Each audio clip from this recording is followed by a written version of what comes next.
next subject. So we're looking for what are your tips, your favourite tips for being happy, maintaining a positive state of mind. So this should be quite an interesting debate. And again, if you're contacting us via the website, then we're trying to feed in all of your feeds as well. Okay, so we're ready to go back to the table, and I'll see you again in half an hour.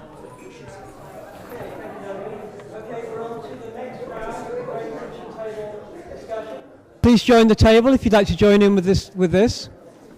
I'll tell you in a minute. I just had a response to one question through Twitter. This is from Gareth from the worldshift.org. To the question about where will we be in 50 years' time or whatever. He said if we stay in the current mindset, and he says we don't have to stay stuck in the current mindset. We could be in Eden, Eden being paradise, right? Yeah, I don't want to wait 50 years for that myself. I want to be in paradise right now.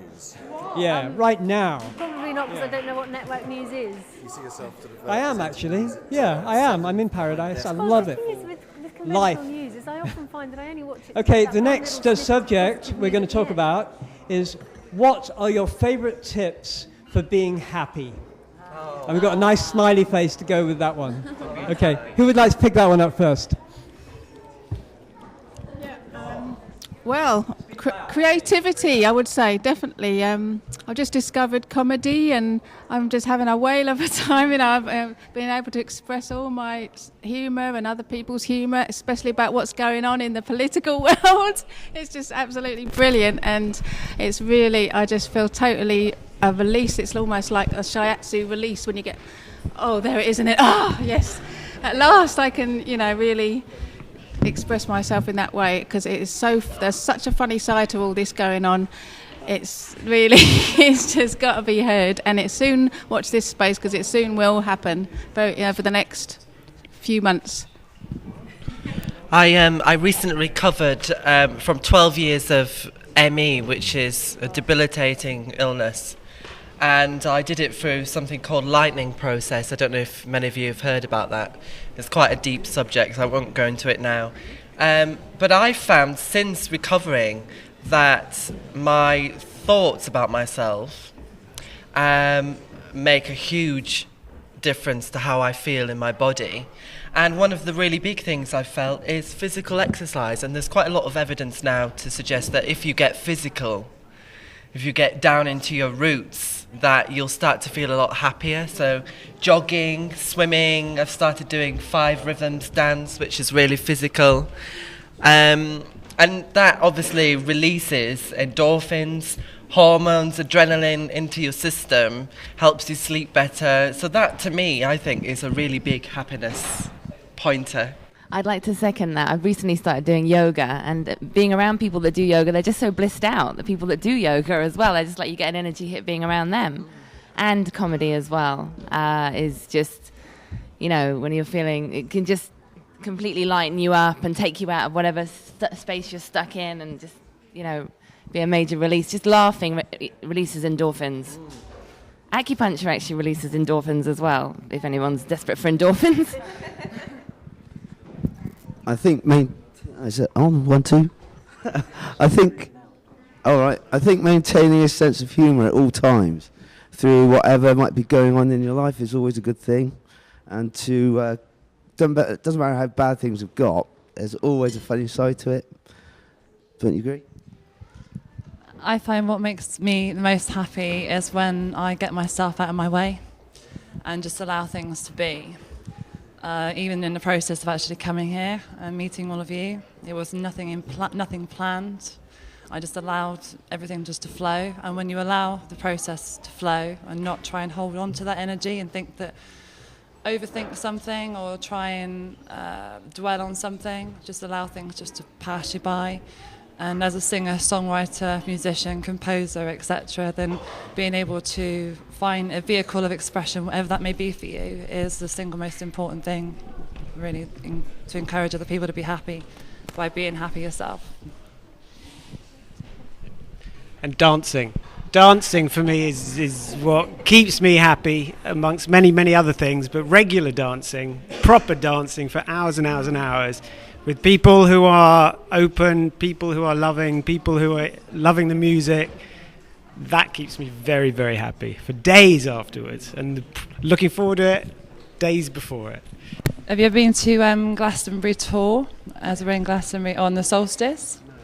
Every year on the solstice, on summer solstice, I perform from just before sunset all the way through to sunrise the following day, constantly. Before was the longest day of the year, so it's the longest amount.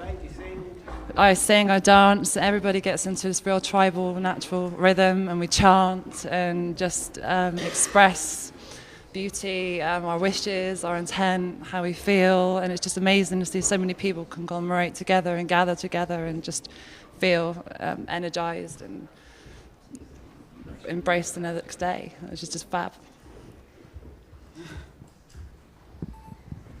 Anybody else? What tips Is do you it? have for being happy? Sorry, really, I apologize. That's all right. No, not at all. Is it really, really bad form to plug positive TV as a top tip for making you happy? I'm sure that must be right. But that was our kind of concept, was that when we looked at negative media, that it was constantly so depressing. And how many times have you heard people say, "Oh God, I don't read the newspapers anymore," or "I've stopped watching TV," or I stopped listening to the radio because I hate what I hear"? So that is the idea, is that what we wanted to do is on a slightly bigger scale than rather than what makes you happy, is try to find general things that make, should, in theory, make everybody feel happy. And I think that's an important possibility, is that you can actually switch on your television set and not be filled with angst and terror. And it's not how many millions dead this week or whatever. It's about finding people like all of us who do extraordinary things and just showing that to you, and sort of saying, if you're feeling a bit depressed today, here's a story about someone who's done something amazing. And just that moment where you think to yourself, I could do that, and that's that key to it. And it's being inspired. So hopefully, you can find inspiration in your life where you suddenly think, oh, okay, that inspires me. I would like to do that. And that's about tipping the balance, in my opinion. You need 1 in every 100 people to change that balance, so they say. Hopefully we can inspire you. Yeah, I've been suffering with depression in the past, and I discovered gratitude. Anyone can Google that. There's a whole thing on how to tune into being grateful for what you have and not focusing on what you don't have. And I really found that helpful. On the subject of media and TV, I've been watching Edge TV recently, Channel 200 on Sky, controversial TV, and it's a complete break away from all your standard media on the standard terrestrial channels. Well worth a watch. Just thought I'd plug that one. I like to say what makes me happy is the food you eat. I mean, if I'm eating heavy, stodgy food for a while, after 2 or 3 days, I just don't really feel that happy. No matter what else I seem to do, I just don't seem to get the same. I don't feel that happy. But if I'm eating really healthy food, especially kind of more raw food and just quite a balanced, good diet, and on top of that, doing lots of exercises and jumping about, dancing, football, whatever, it does put you in a good mood. Another thing that I used to do when I was younger that really changed my mood was to just say yes to things. So yeah, that's right, like that movie. And it's basically when something comes up to decide, well, what's best, to do it or not to do it. If somebody suggests to do something, let's go for a drive to wherever, or let's do this, or let's come to the kitchen table. You got to think, well, what would be best? Overall, would it be to do it or not to do it? And then you think of the alternative. Well, if I wasn't doing it, what else would I be doing? And so usually you end up saying, well, yeah, probably would be best just to do it.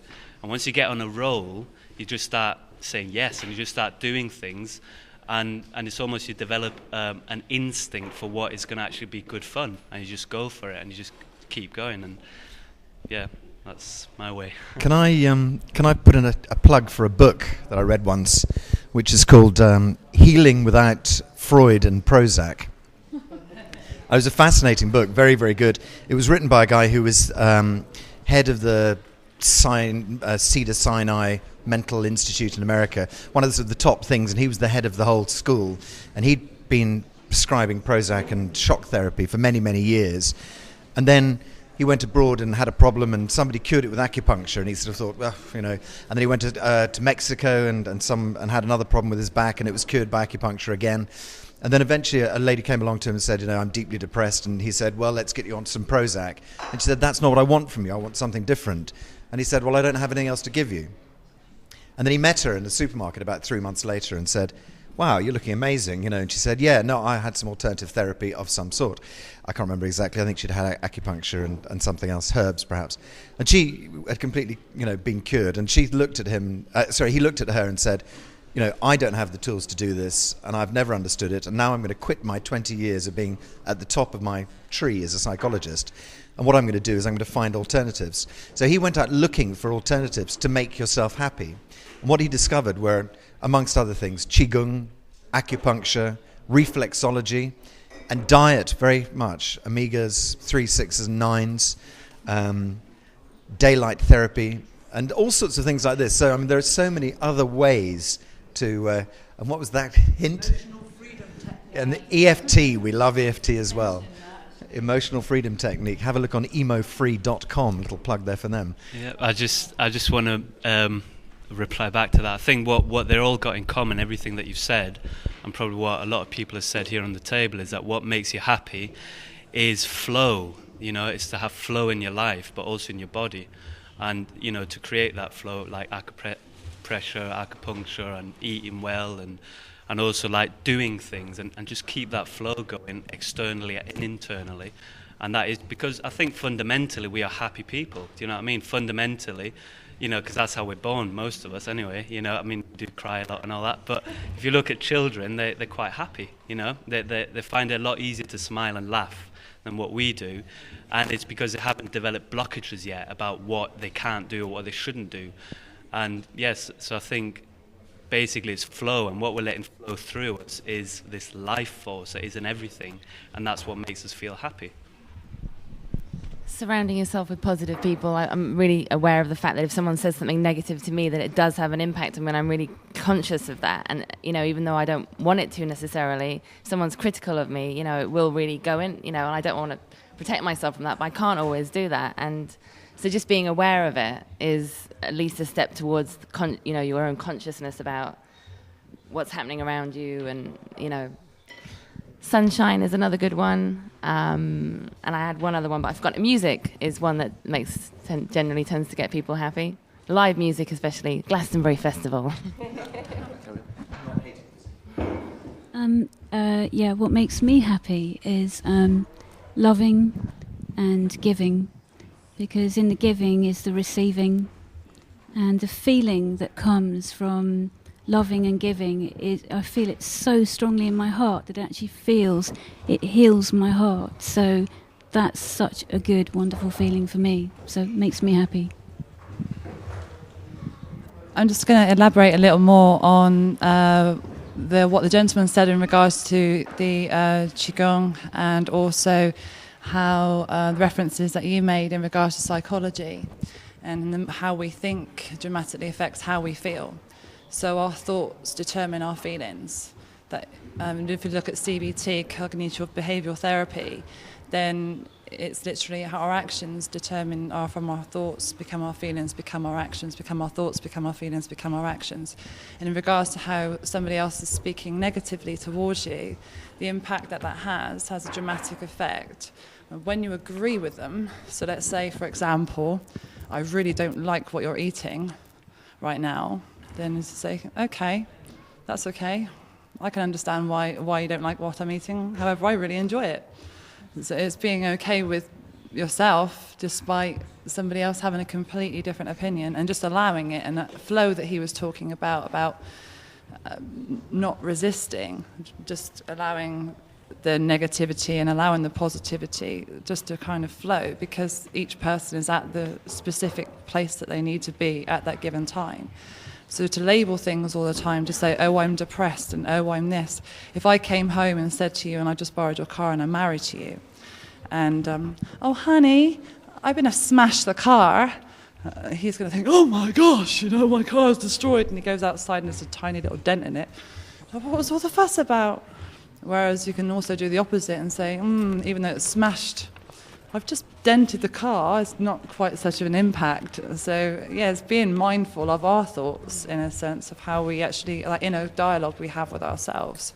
I think. And once we understand the most empowering thing about, if you want to call depression, all those things that can upset you, once you've been there, that empowers you to change. That's every single moment that we're at is that moment of change, is our decision. Power is in you. There's nowhere else. There's nothing outside of you that can give it to you. It comes from within, because we come from source and we are divine. So therefore we express our divinity through others and through ourselves. Yeah, I think in Glastonbury they call it that owning your own stuff, and that's what we've been learning here for quite a few years, especially in relationships. And when you can get it, it's not easy at first. You can use talking sticks, I've found, is really a good way of doing it. And just, it's a process really. It takes time to kind of really realise that's coming from you.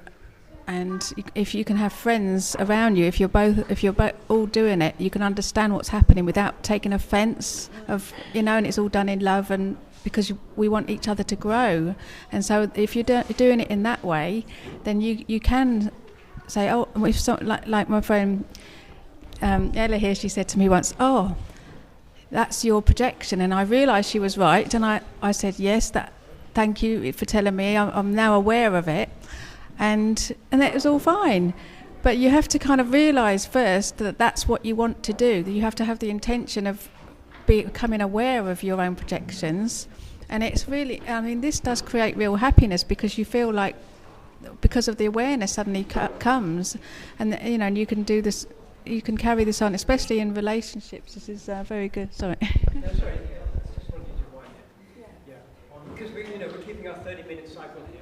I know I hate to stop the discussions, but we want to kind of keep it kind of moving forward. Different. We got sound. Look at that. Hooray! Everyone can hear now. We don't have to shout anymore. So I want to just say a couple of things to wrap that up.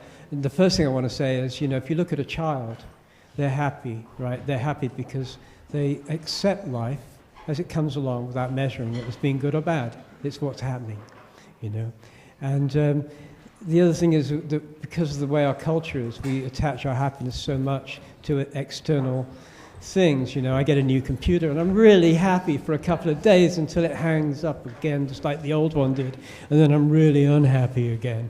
If I attach my happiness to my new computer, then I'm going to be happy one day and unhappy the next, and be running around for all my life trying to be happy by associating with things outside myself, whereas my happiness is in my acceptance of my existence in this present moment. That's where my happiness lies. So, anyway, we're going to move on to the next subject. So who would like to draw the subject out of the magic box? Yes. This is a wonderful man here. He has a community called the Coca Community. What's the website? She hasn't set it up yet. There will be a website for the Coca Community. You want to read that out nice and loud? What sort of society is it that anyone wants to live in, where and when decisions can only be made by personal responsibility, which can be accounted for by a democratic process? And now, what is that? The democratic process, I presume. What is that? Yep. Shall I read it again? We're copping out of that one. Yeah, we'll come back to this one because we're going to pass this to Natalie, who's going to just kind of broadcast this out, and we'll have a little break here, a breather, toilet. We've got this ongoing mural on the wall here, which you're all welcome to join in with. And there's soup. Is there any soup left? Yeah, we got lots of soup, nice vegetable soup, and coffee and tea. And the kitchen table is for everybody. There's no experts here. You're all experts. So don't feel shy about coming and sitting at the table. Children are welcome, because even definitely children have something to say.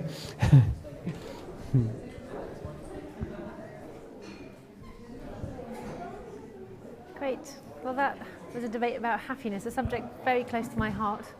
And it was beautiful listening to people's tips and advice really for staying happy, for keeping a positive frame of mind. So we'll just recap some of those that people have been talking about around the table. It's really buzzing here actually, just to share. I mean, you can obviously get a sense of what's happening from watching it at home with your streams, and hopefully the streams are flowing nicely now. But we're getting lots of feedback through Twitter and through the online stream, so it's really great that we're all communicating and you're joining in this conversation. Some of the things that were talked about then with happiness. So gratitude was one that was mentioned a couple of times, which was really lovely to hear that, and also reflected on Twitter as well, from Guitar Trev. So just really, being grateful for what we have, and also sometimes just getting into the state of being grateful really opens up the heart, so one can actually enter into a different state of being, so one's not in the mind sort of analysing things. When one becomes grateful, then that sort of shifts the energy and one's perspective, and one's operating more from one's heart. So gratitude. Food was another thing that was talked about. So again, we mentioned diet earlier, so I think it was Raki around the table was saying how food can really affect the way that we feel, and which is very true. I mean, there's a number of, the sort of fast food diets that we've seen through various films. You can quite quickly feel quite low and quite depleted. And even really after eating a lot of sugar, your energy levels can rise, you feel great for a moment, but then they plummet, and quite quickly you feel quite awful. I've seen that happen a few times with my son, actually, so we avoid the donuts now. Saying yes to things, so that's really about, people were talking about how, trying to get into the yes mentality rather than saying no to things. Obviously you have to be discerning with what you're saying yes to, but really just getting into the practice of saying yes more of the time. Being in the moment. Now that was one of the Twitters that we had in. I'm really grateful that somebody wrote in and said that. Eco Chef, thank you for sharing that with us. He says, no, that's not Eco Chef. Let's have a look. Who was it? It was Tweakist. Tweakist says, being in the moment, just in the very moment, no attachment to past or future, just be in the here. Well said, thank you. It's a practice, and as people were saying, it's an ongoing thing, obviously being happy. Practicing being here in the moment. Another wonderful thing that we had in from Twitter was, again, this time was from Eco Chef, saying, laugh at all the things you find hard to understand. I think that's great. That's such a wonderful tip there. Laugh at all the things you find hard to understand. Thanks, Eco Chef, for that one. Something somebody said around the table about letting others be. So I think really summing that up in terms of acceptance, allowing things to be as they are, can help one to be more happy. So I think that about sums that up. That was a wonderful topic.